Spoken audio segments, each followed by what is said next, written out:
You're listening to Building the Broncos with Nick Kendell and Carl Dumler, Broncos country's leading draft and scouting analysts. Head on over to milehighhuddle.com to sound off on all things Broncos. Hello there, Broncos country, and it is once again time for another episode of Building the Broncos. I am your host, Carl Dumler, and unfortunately today I do not have my co-host and good friend, Mr. Nick Kendell. He is off getting ready for his upcoming wedding. He is in God's country out there in Colorado, so if any of you happen to see him, there he's at Estes Park, and getting excited for getting to marry the woman of his dreams, and I'm excited for him. And so he's going to be gone all week. So these next couple episodes today, it's actually just going to be me. I know everybody's kind of like, oh, no, Nick. But no, I'm excited. I'm going to talk about some things for me that I've been thinking about this offseason and what represents the team for this upcoming year. And then later on, we'll have a new guest on the show, one of the new writers of Mile High Huddle, Lance Sanderson. And I'm excited. He just produced a great article, if anybody'd like to go check it out, of the top 10 accomplishments of our owner, one of the best guys that we could have ever had as Bronco fans in Bolin. And so, yeah, go read that. He'll be on later this week. But before I get into everything today, I just want to let you know you can find me on Twitter at Carl Dumler MHH. And, of course, you can find Nick at Nick Kendell MHH. And you can follow the podcast Twitter account at BTB Football Pod. And make sure you subscribe to our show and leave us a rating, as we value your input on our show. You can find us on iTunes, Stitcher, and even that of YouTube. Also, make sure you head over on to Mile High Huddle, an affiliate of 24/7 Sports and the CBS Sports Digital, to find ours and our co-writers' articles and all things pertaining to your Denver Broncos. If you enjoy our show, make sure you head on over to iTunes and leave us a 5-star rating, where Building the Broncos along with Huddle Up are found under the Huddle Up podcast. This podcast is powered by Overtime Media. So like I just said here just a little bit ago, I thought I'd give some thoughts of the offseason and really kind of say 3 things that have me excited about this upcoming season and 3 things that have me very nervous about this upcoming season, because there's a lot of good. There's a lot of promise. There's a lot of talent on this team. And I saw on NFL Network earlier today, they did the whole, let's go through the schedule, and they had the guy said, well, this Bronco team, they have a lot of talent, but he had them going 2-14. He said something about how the schedule is just ridiculous, which it is. I mean, it's a tough schedule. Don't get me wrong. We're in the AFC West, where we just did the breakdown of the top AFC West roster, if you're taking from every team, and there was a lot of players from the other teams that were looking very good. So it's understandable. But at the same time, 2-14.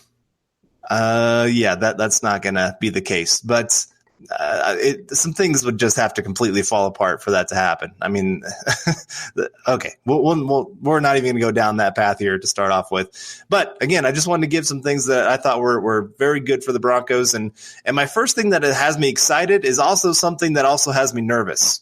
And it should have every Bronco fan excited and nervous all at the same time, because anytime you get a new coaching staff, a new head coach, there's always that little bit of promise, but there's also that concern of why either they got fired from their last job, or as we have here with the Broncos and Vic Fangio, why hasn't he been a head coach before?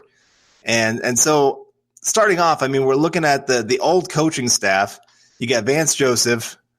That name's kind of like McDaniels, where it's going to become a cuss word in Denver. And then you got Mike McCoy. He's now been fired midseason off his past 2 teams. Teams have just not liked him. He hasn't related well with players. His system is just not good. And, of course, Joe Woods, who was supposed to be the promising guy that was going to come in and be this great defensive coordinator that we were willing to lose Wade Phillips for. And his system just was pretty generic. I mean, the players, when you have players openly saying we need to mix things up, teams know exactly what we're doing, and yet the coaching staff still doesn't do it, that's not usually a good sign.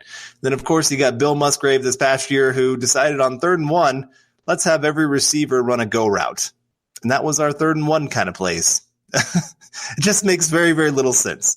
And so they were all a huge failure the last 2 years. I mean, the record speaks for itself. You are what your record says. And they were just a terrible failure as a group. And so I know this isn't really a ringing endorsement for this new coaching staff, but it's hard to think that this group could be any worse than the last coaching staff. Now, having said that, I mean, I do have a lot of excitement I love what I'm hearing about Vic Fangio, how he's relating to players were responding to him. They kind of view him as that they're the little kids looking for dad's approval, I guess is a good way to put it, where anytime they make a mistake, they're looking at Fangio just to see how he responds. If they do something good, they're looking at Fangio. How does he respond? A lot of times he keeps a straight face no matter how it goes. But then you also have, I'm hearing with the practices and how they have been run, that they're a lot more efficient. I mean, instead of getting like 40, 45 plays in OTA practices, they're getting closer to 90 plays. And so when you're putting in a new system, getting double the plays to work on that system, that's usually a pretty good sign. And so there's a lot to like there. His defenses have been legendary. I mean, clear back in 96 when he was with the Panthers, their second year in existence, they became one of the top 3 defenses in football. That is impressive. Then he goes to the 49ers, a team that had just been in chaos for a long time. And again, their defense becomes a top 3 unit. Goes to Chicago, where their defense is middle of the pack, not that great. Their team is a losing team. And boom, they're one of the top teams this last year, the top defense in pretty much every category possible. So everywhere this guy goes, defense has success. So as Bronco fans, that should have us all very, very excited about what the defense can do. And you look at, I'll talk about this a little bit more of one of the other things I get excited about, but just some of the defensive players that he has to work with. There's a lot of talent already in place. And you mix in a good coach with good talent, it usually leads to a lot of good things. Now, there is concern. I mean, this guy's been in the league for 40 years of coaching. Why hasn't he been a head coach? He's the oldest first-time head coach of the last 18 years, barely edging out Bruce Arians. Now, remember, Bruce Arians had experience coaching at a different level, not the NFL, but he did have head coaching experience at a different level. And really, you look at a lot of the older guys that got hired on later on in life, it's kind of been a mixed bag. You got guys like Bruce Arians who had a lot of success there in Arizona, but even there were some signs of things falling apart there. I do like Bruce Arians as a coach. I think he's a guy that just knows how to get players motivated, has a system that I really like, and just explosive plays, getting things done, finding ways to win games that probably talent-wise they shouldn't have won. You got Mike Zimmer, a guy who probably should have been a head coach a long time ago, but owners and GMs and all of them, they don't like a head coach that's not a yes man sometimes. And Mike Zimmer is like the opposite of a yes man. He'll tell you if you think you're doing something stupid. And so both those guys hired later in life have had a lot of success. A new one added to the plate. We'll see how he does keeping and moving forward. But Frank Reich of the Colts, he had a great season this last year. I think 10-6 playoffs. He's got a great looking roster right now. Looks like they're set up for success. Nick has said on here, if it wasn't for the Patriots, he'd probably bet on the Colts to represent the AFC in the Super Bowl. So there is some success for those older guys getting hired on. But then the list of guys that have had no success of Cornell, Marinelli, Spurrier, Coder, Tressman, Zorn, you start getting down that list and you're kind of going, oh, this is not good. And so there is some concern of why hasn't he been hired on and how can he really do in bringing this team back? You also have some concern of first-time offensive coordinator and Rich Scangarello. There's really no telling what he will be. I don't think he can be much worse than what McCoy and Musgrave brought to the Broncos. And I do think he has a better set of weapons, which I will talk about as well. But for the most part, he's a wild card. If he comes in and does a great job, I mean, I'm hearing a lot of very positive things of what he brings to the table. And of course, his Bronco history, he's coming from a coaching tree that fits well with what the Broncos have had success with in the past. I mean, Kubiak, when he came back as the head coach, obviously we won a Super Bowl. The offense wasn't as great as you would like, but it still was enough to win a Super Bowl. And of course, then you look back in the 90s, Broncos won with this style of offense twice and had some of the more explosive offenses that the NFL has seen during that period. And so this has been a system that has had a lot of success in the NFL. And it still does. I mean, from the 90s clear up to today, I mean, there's some changes that have been made. So I'm interested to see how that goes. I have heard one thing that makes me a little bit nervous is this system is known for having lots and lots of complicated language. You have to pay attention to what's being said because every word matters, because every word says something different, and they can sometimes be very jumbled word cadences. And I do worry about that because I'm one of those keep it simple, stupid people. I would rather have about 4 or 5 words that tell everybody exactly what the play is going to be and go do it. Then there's also a lot of option routes for the wide receivers, all those kind of things. So I am interested to see how that goes with especially a lot of the young guys, how they do learning this system and getting up to speed and being ready to go. And so, like I said, there is some concern with this coaching staff of what they do bring. At the same time, then the Broncos, they maybe make one of the biggest hires and best hires of the entire offseason, and being able to get Mike Munchak to come to Denver and coach up this offensive line. That is a huge positive. One of the best hires of a coaching positional coaching staff probably over the last 3 or 4 years.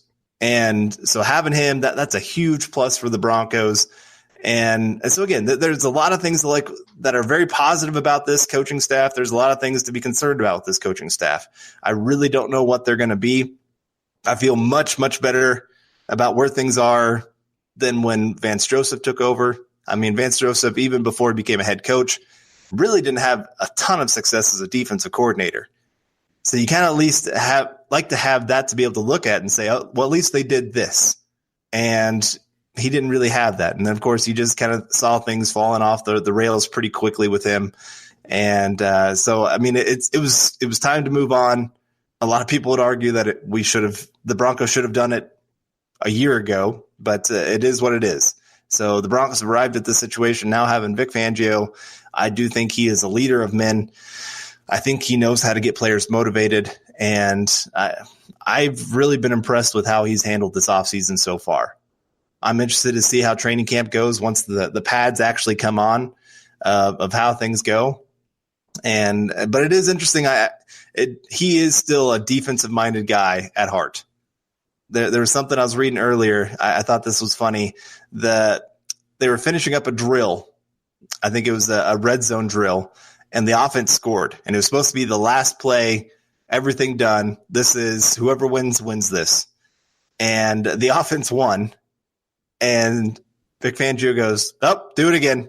And it was just kind of this almost like an insult to him that the offense won, even though he's a head coach now where it doesn't really matter whichever one wins. I guess as a head coach, you win and lose at the same time. But he still wanted it to end with the defense winning. And so I'm interested to see just how that dynamic changes for him being a head coach compared to defensive coordinator.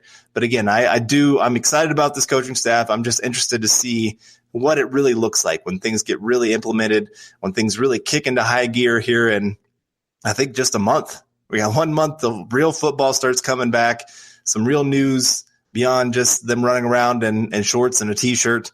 And so that's a very, very exciting time. Anytime you get a new coaching staff, there should be a lot of excitement of what they could be and how they can change things. You look around the NFL of just teams that they got the coach right. And when they get the coach right, things just seem to fall into place. Things seem to really turn around as an entire organization. And so, yeah, I'm excited, but yet nervous at the same time. And I'll give you my other two here coming up, but we're going to take a quick break here. This is the Overtime Podcast Network. All right, and welcome back to Building the Broncos and part of the Huddle Up podcast network here. And I'm Carl Dumler. Nick is not with me here today, so you just got me. And I'm excited to continue on here, just looking at some things to be excited about, but some things to be concerned about as well. And my reason number 2 for being optimistic about this team, it really boils down to the defense. And I already talked about the coaching staff and the additions that they've brought in here, and that they've led multiple defenses to elite units. But it really is more about the talent that's on this roster already. I mean, the Broncos have really been a defensive team since 2014 on, if you really think about it. I mean, Peyton Manning had a pretty good season in 2014, still kind of fell off there at the end of the year. But the talent has really been amped up on that side.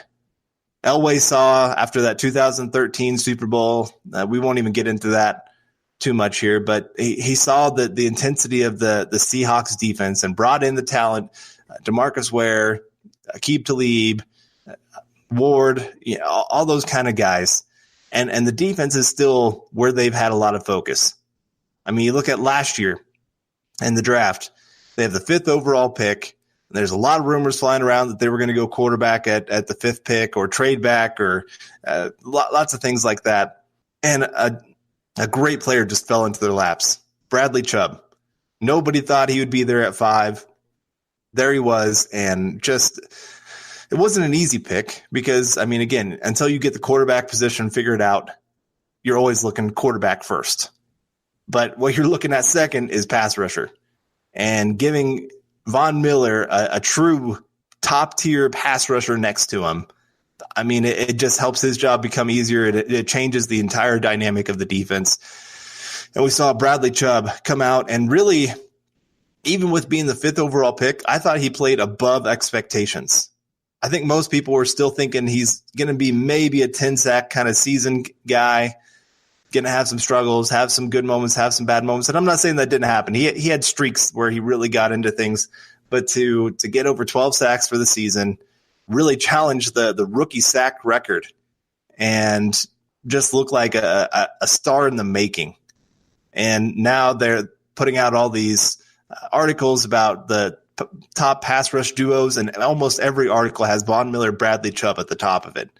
And so to have not only an elite pass rusher in Von Miller on one side, but now it looks like you maybe have an elite pass rusher on the other side. I mean, that's just golden. That's amazing. And so for Vic Fangio to walk into a situation like this where he has made pass rushers careers, and now he has got 2 of them, that's just – I'm excited to see what they do with these 2 guys. Of course, Chris Harris is back for another year at least. You look at how they've upped the defense on the secondary with Kareem Jackson, Callahan coming into the picture as well. So now you got some defensive backs that are better fits for this system. And then I had somebody the other day that I was talking to that they were trying to tell me that the Chiefs safety duo is the best in the AFC West, which, I mean, first off, that's being very disrespectful to the Chargers and what they have building there.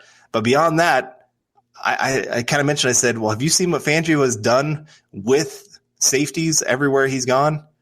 They've been pretty darn successful. And they just were, I mean, they were huge Chief homers. I wasn't ever going to win or lose that. I mean, it wasn't going to go the way that it should, but they weren't going to listen to any kind of reason. And again, just having a coaching staff that knows how to use players.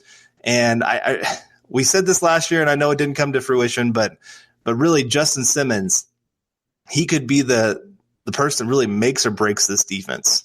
If he really takes that next step and becomes that huge playmaker and fits well within the system, this defense could really go to a whole new level. I mean, if he can become a turnover machine, which last year for the Bears, their safety combo, they were all pro level.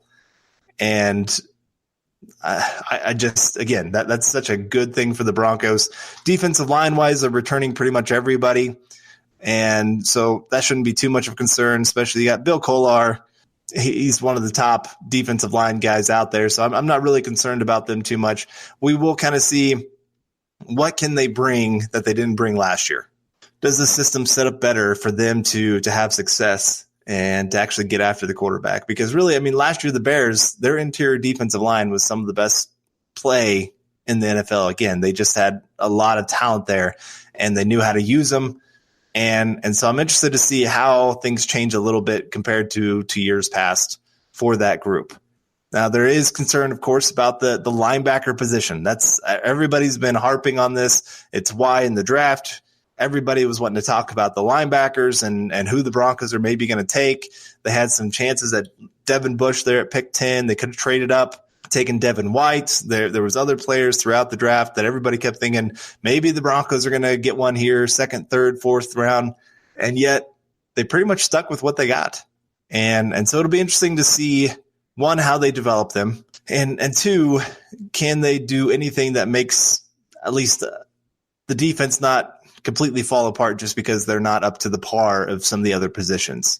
We're going to have to see on some of that. But I do believe in this coaching staff being able to coach up, because we saw it when they were with the 49ers. They had some linebackers later on in Fangio's time there that were not as athletic because some of the other guys got injured. Other ones had to come in, and they were still successful. And so I don't think athleticism is the end-all, be-all to be able to have success in this system at the linebacker position. It helps. I mean, that's every position in the NFL. Athleticism helps, but it's not the end-all, be-all. So it'll be interesting to see how they coach them up. But this unit, it really does look like a very strong unit that could carry this team, keep them in a lot of close games, and at least give them shots at a lot of victories. I think there are going to be a lot of games that are decided by 7 points or less. I mean, that's just the way the NFL works. But beyond that, I think that's just the way that this team is going to work. There's going to be a lot of grind it out, get your heart medicine filled before the season if you got heart medicine, because I think you're going to have a lot of nail biters that come down to the last play of the game. Now, my reason number 2 for concern, the offensive line. I mean, does it get much more obvious than this group right here? As much as I love the hiring of Munchak, there is no denying that this offensive line could really still be a weakness this upcoming season. Garrett Bowles, if I'm going to put things nicely, he's inconsistent. If I'm going to put things not so nicely, he's lacking work ethic. He's lacking ability to take coaching, which, I mean, you brought in one of the best offensive line coaches in the entire NFL. And if he can't take the coaching, then how much is he really even here past this season? That's up to him. There's just a lot of plays where he just technique-wise really broke down, didn't always understand what his assignment was. There are just so many things that you watch and you just shake your head. There's other times where you see that great athleticism really shine through, where he's making plays in the open field, making some big blocks. He is aggressive. He has quick hands, all those kind of things that you love to see out of a left tackle, but he's just got to get consistent. So we'll see how that works out. But then, of course, you got left guard, and I do have high expectations for Dalton Reisner, but he is a rookie. So there are going to be some rookie mistakes along the way. That's just got to be expected. Like I said, I do have high expectations for him. I love reading that there's players on the defense that are trying to tell him to tone it down because he's playing too aggressive for OTAs and minicamp. I mean, I'd rather hear that side of things than a guy that they're sitting there saying, come on, man, give at least a little bit of effort. I mean, there was a few seasons ago, Derek Wolfe said he had to rip into a lot of the defensive linemen because he's like, they're not running everywhere. They're not moving. They're not working at a championship level. And so then moving on, Connor McGovern at center. I think this is going to be a very interesting idea. Well, I understand why the Broncos moved on from Paradis. That doesn't mean that the Broncos have replaced him with what they've brought to the table. McGovern looked okay at center last year, but it wasn't perfect. He wasn't Paradis level. And I've heard this offseason he's really struggled with his snaps, just being the ball placement wise, low, high, all those kind of things, and really disrupting some plays. And there's really no denying Paradis. He was the leader of that offensive line. He was a great locker room presence. He was a good communicator on the field. Just look, when he went down, it wasn't maybe that the talent went down, because I do think Connor McGovern, talent-wise, I think he could even be better than Paradis. But offensive line is so much about communication. And teams started running stunts left and right, challenging that they had 3 or 4 new players because of injuries on the offensive line. and they just couldn't figure things out. So what can McGovern do this year? What can he bring to the table? He's a question mark right now. Even though he's had now 2 years of starting experience, he's still a question mark. And then you get to right guard, Ron Leary. He has been saying all the right things. He's been getting people excited about his move back to right guard, about how this is exactly where he's wanted to be. He hated that he moved over to left guard last year, kept telling coaches that he wanted to stay at right guard, but they decided not to. So, I mean, there's things to be excited about. He's been practicing. So by the time training camp does roll around, most likely he's going to be ready to go. That's exciting news. But he's finished 2 years on IR. How much does he really have left? He came into the league with a degenerative knee issue. And then there's also questions of his fit in this system. When they're going to be running more of a zone blocking scheme, and he's more of that big body, get up the field, hit the guy in front of you and move him kind of guy. So just a lot of questions there. And then you get to the one guy that's maybe not – he's probably got the fewest questions, but he's a new player to the group, Juwan James. And him being there at right tackle, like I said, I don't have many concerns about him. But it does make me a little bit nervous that in the non-contact moments of this offseason, he's already had to be held back because of injuries. Now, some of that I heard was more not really on the field, but it was in a weight room incident or something. I'm not sure. But it just makes you a little concerned that he's already getting a little bit dinged up and the season hasn't even gotten into contact yet. And so this entire group, and then, I mean, we could talk about the depth as well, the backups, not much there.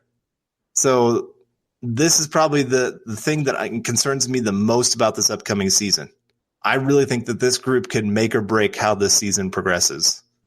If they really can come together, if Munchak can get more out of them than I'm thinking that he will for the first season, then this team really could be a playoff contender. If the offensive line falls apart, though, Broncos could be right there on the edge of picking top 10 again. And, I mean, that's just how important the work in the trenches really is. And like I said, one of the best moves the Broncos made this entire offseason is Munchak, but that might be a move that pays off 2-3 years down the line. I hope it pays off this year. I expect that there are going to be some guys that play a little bit better than expected. I mean, all of these guys have talked about what Munchak has already done for them, of how he coaches, of how he teaches, of how he is focused on the technique and getting the basics down. I read an article that he was talking about just why he coaches and plays, or why he played and coached the way that he does. And it kind of boiled down to when he was in college, he did not come to college as an offensive lineman. They moved him to about 4 or 5 different positions before he just all of a sudden got thrown in at right guard and said, hey, good luck, here you go. And one of the assistant coaches, that was what they did, was they just worked with him on technique and said, this is what you have to get down. You get this down, then everything else flows from this. And so then from then on, his NFL career, he was focused on his technique. And then, of course, as a coach, he's been focused on technique with players. You get this technique down, so when you're tired, this still shows up. And so, yeah, we'll just have to see how that works out. But it's definitely a concern.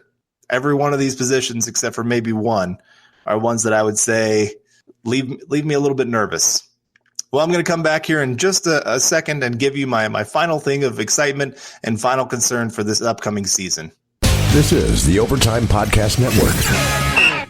All right, and welcome back to Building the Broncos. I am Carl Dumler, and we're continuing on just looking at reasons to be excited, and also I want to hear from you guys as well. Just want to take this second, message me, tweet me, whatever you want to do, and tell me what are your things that excite you about this upcoming season and reasons that you have concern. I'd love to hear what you guys have to say, see if we match up or if you have some differences that maybe I haven't even thought about. But this time, because I want to end on a good note, I'm going to start with the concern. And it really kind of boils down to, and a lot of teams probably could say this one, but depth. It's hard with the salary cap to always build up your depth. But there really are only a handful of positions on this team that I would say have any kind of depth. I do like the depth at tight end, but even there, it's kind of more of a hopeful that they're going to be the talent that we thought they were going to be when they came into the league kind of thing. I would say Quarterback kind of has depth, and the fact that at least you have some guys that you think have some ability. I would say defensive line has some depth. Cornerback has some depth if you consider Kareem Jackson a corner. Maybe safety has some depth as well. But beyond that, it just the offensive line just does not look good. Running back's the other one I forgot that does have depth. Sorry, that's probably the one that we do know has absolute depth. You got 3 guys now with starting experience in that group. But then beyond them, you look at, like I said, offensive line, no depth. Safety kind of depends on a lot of the young guys of how much they develop. We'll kind of see on that. Linebacker, not a whole lot of depth. Pass rusher, beyond Von Miller and Bradley Chubb, the Broncos have complete question marks. This could be that one area that, especially on the defense, if one of those 2 guys gets injured, that defense, I mean, partly because both those guys are blue chip players, but even beyond that, just the replacement player, the last few years, the Broncos have had what I would consider a borderline starter quality player behind them and Shaq Barrett. He's gone. So who's that next guy that's going to really step into that spot for him? We're going to have to see. But there's just positions on this team that if a couple injuries show up, the Broncos really could be scrambling to field competent players. That's part of with a switching coaching staff. You got to get your guys in, and it just takes time to really build that up. And so it is a concern for me. I'm interested just to hear, because the one consistent thing in the NFL is that injuries happen. Every team has injuries. Every team's going to lose a starter at some point. Last year, I mean, I'm trying to think of all the players that the Broncos lost. You lost Paradis, Leary, you lost Sanders. DT was traded, I guess you could really say. Tight end, I don't know how many we lost, but it was getting to not great players. Let's see. Running back, Freeman got injured for a little bit. Lindsey got injured at the end of the season, so a little bit of concern there. Safety, Darian Stewart was just a shell of himself. Cornerback, you had injuries because Chris Harris went down. Bradley Roby wasn't always consistent on the field. You had other players go down to the point where you had a lot of young players having to step up. And so, again, this year, that could be a problem heading into this season. That could be a concern, but, well, I mean, again, that could be a concern every single season. So now my final reason for excitement, and maybe this one doesn't show up as much as I'm hoping this year, but it is a little bit of projection, and I'm just excited about the weapons on this offense. Talent-wise, I really don't think the Broncos have had this good of set of weapons since maybe 2014. You think about 2015 and beyond, DT's been falling off a cliff. Tight end, hardly any player that's worth of any kind of mention. Running back has been changed left and right. And so then you look at this upcoming season and running back, Lindsey Freeman combo. This really should be the backbone of this offensive system. I mean, I love what they showed last year. Freeman, before he got hurt, he's making guys miss. And I've heard he is really looking good so far. I mean, I know it's non-contact, all those kind of things, but he's looking faster than he did last year. Then Lindsey, if he can get back to that full strength, I mean, he's just lightning in a bottle. He is just an incredible player for the Broncos. And I know some people are not a big fan of Booker, but as a third-string running back, there's not a lot of teams that I would say, if you're looking at their third-string running back, is as proven as Booker on the field. He can block, he can catch, he's not a great runner between the tackles, but he can at least give you a little something if you need it. And so when you look at those 3 guys, and then on top of that, I love when they're talking about this new offensive system and what they're working with these running backs on doing is getting them a lot more involved in the passing game. I've been saying this for years, that the Broncos need to get the running backs more involved.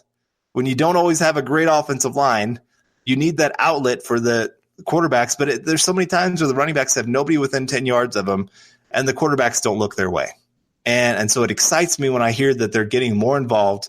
And, I mean, you think about Lindsey in the open field. Good luck. Booker, one of the more natural receiving threats at the running back position in the NFL. I'm putting my stamp on that. The guy is a great route runner. He has natural hands. And yes, he's not the fastest guy. He's not going to run away from a pile or anything like that. But even him in the open field, he can do some things. Freeman, he's going to be more of your pound it between the tackles kind of guy. But then you go to wide receiver. And this is maybe where I'm really, really projecting. And we'll see what happens with Sanders. I need to see how quickly he returns. But Sutton, he is setting up for a really big year 2. Got Hamilton, who I think could be a really sneaky option for this season. I've heard that he and Flacco have really had really good chemistry through OTAs and minicamp. And Flacco loves to throw over the middle. Hamilton loves to run over the middle. So it works out really well. And then, of course, you got tight end, where you're looking at Fant, you're looking at Hireman, you're looking at Butt, you're looking at just some young talent that could really turn into something. Now, again, I don't know what they are yet. We don't know. Jake Butt showed a little bit of promise before he got hurt last year. Fant, we're going to have to see what he can bring to the table year 1. But this is at least a group that shows some promise. Years past, it's just been kind of like, hold on, DT, hold on for one more year. Come on, get back to what you were before. Sanders, please stay healthy. Tight end, please don't get us to our 4th string tight end or whatever it may be. But now there's some talent there. There's some guys that have at least athleticism that they bring to the table that teams are going to have to really be concerned about. And so that for me, I'm excited to hear how they develop chemistry with Flacco. And I think this could be a group, especially moving forward, if beyond Flacco, that you have a young group of core weapons that a young quarterback could step in and really, really work with. Well, with that's going to wrap up today's episode of Building the Broncos, powered by Overtime Media. Appreciate you hanging out with me here today. And I can't wait for Nick to get back next week. But you can find us on Twitter, me at Carl Dumler MHH, and of course Nick at Nick Kendell MHH. And make sure you head on over to Mile High Huddle, an affiliate of 24/7 Sports and the CBS Sports Digital, to find more content covering your Denver Broncos. Head on over to iTunes and leave us a 5-star rating and comment. Your support can help us continue to bring your Denver Bronco deep dives. You can follow the Building the Broncos podcast and all other great audio content by subscribing to the Huddle Up podcast wherever you listen to podcasts. You can follow us on Twitter at Mile High Huddle and, of course, at BTB Football Pod. And, of course, with Nick being gone, I'm Carl, wrapping up another episode of Building the Broncos podcast. We hope you enjoyed, and we will see you soon. As Nick always closes out, go Broncos. You've been listening to Building the Broncos. Join Broncos Country's deep divers at milehighhuddle.com to keep the conversation going.